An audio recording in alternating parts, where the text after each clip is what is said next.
So I'm going to show you what I'm personally doing with my Coinbase play so I bought 100 shares of Coinbase at $252, like maybe like a while back. I'd have to look at the chart. And I did a covered call, which was pretty far out, and then I had to buy it back, and then I got it all the way up to January 24th of this month.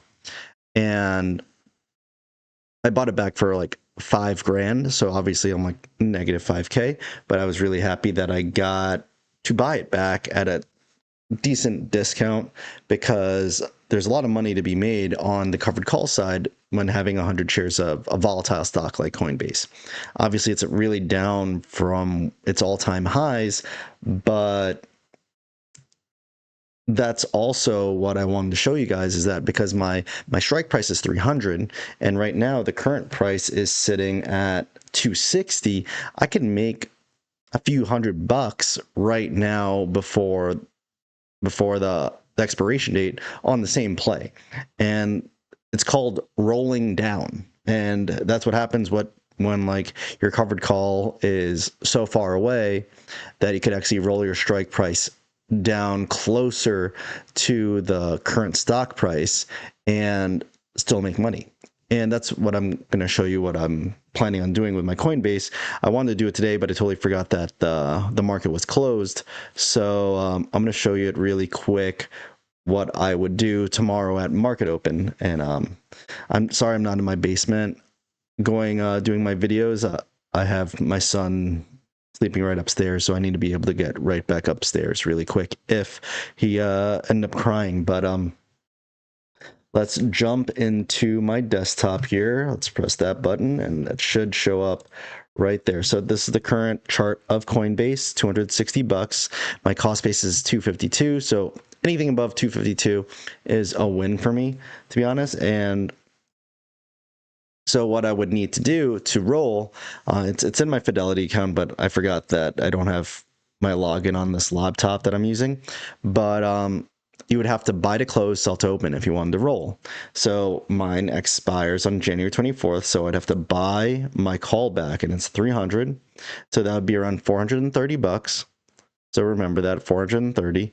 And then I could sell a call because I have the 100 shares and I could bring it all the way down pretty close to 260 if I wanted to. Like I could bring it down so close where the premium would be $1,400. So say if I did this one, right, 262, I'd have to minus the 430 from this. So I'd be making just under $1,000 for a 15-day play from today.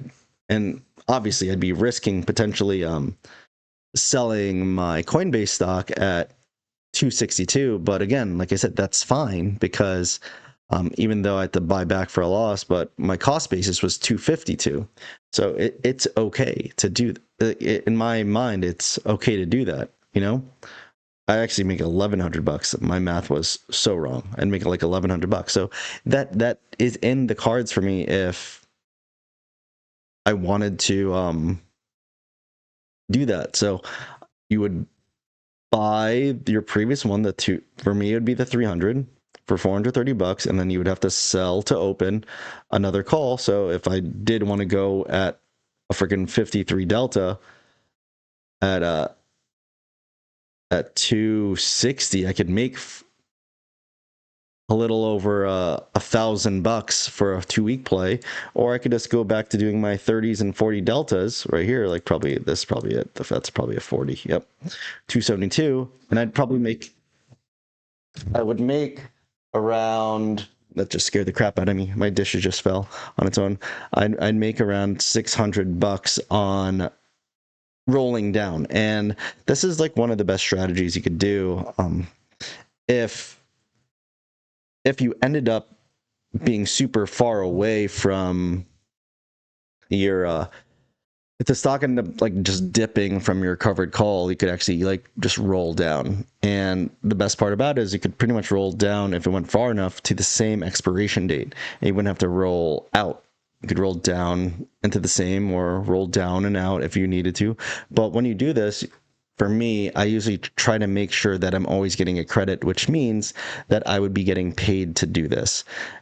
If not, then you're kind of just losing your positioning, and sometimes it's just better to hold on to it. But again, that's what it comes down to, is like the risk mitigation and risk management and seeing what you actually want to do with your money. But that's why I also say learn from my mistakes. Try not to roll out too far. I try not to do options, like sell any options past a month, because the premiums that you get, yeah, it guarantees you more premiums, but doesn't necessarily guarantee you a max amount, like the highest amount that you could possibly get.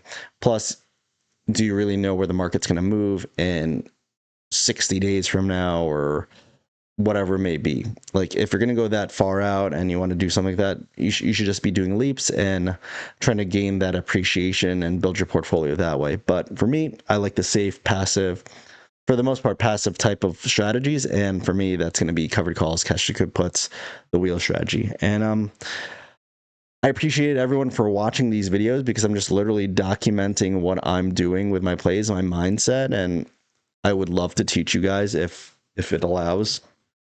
Like I said, I'm a nurse, so patient education is the biggest thing, and I'm really going to grow my portfolios to millions of dollars. I'm putting that out there. That it's going to happen. I already have a 7-figure net worth, but I want to be able to not have to work my job anymore. So that's going to be the biggest thing for me, is really growing these exponentially, really scaling up. So if you want to learn more, I got some resources in my Stand store. I have everything you need to know PDF to figure out selling options with a vocab and everything you like that. It's like $5 on there. It helps me out. And if you wanted more handholding, there's like the Discord as well as the course. But if you do the PDF, you don't need everything else. But if you just wanted more handholding, that's the way to go. I appreciate you guys. Thanks for watching, and I'll see you guys very, very soon. Peace.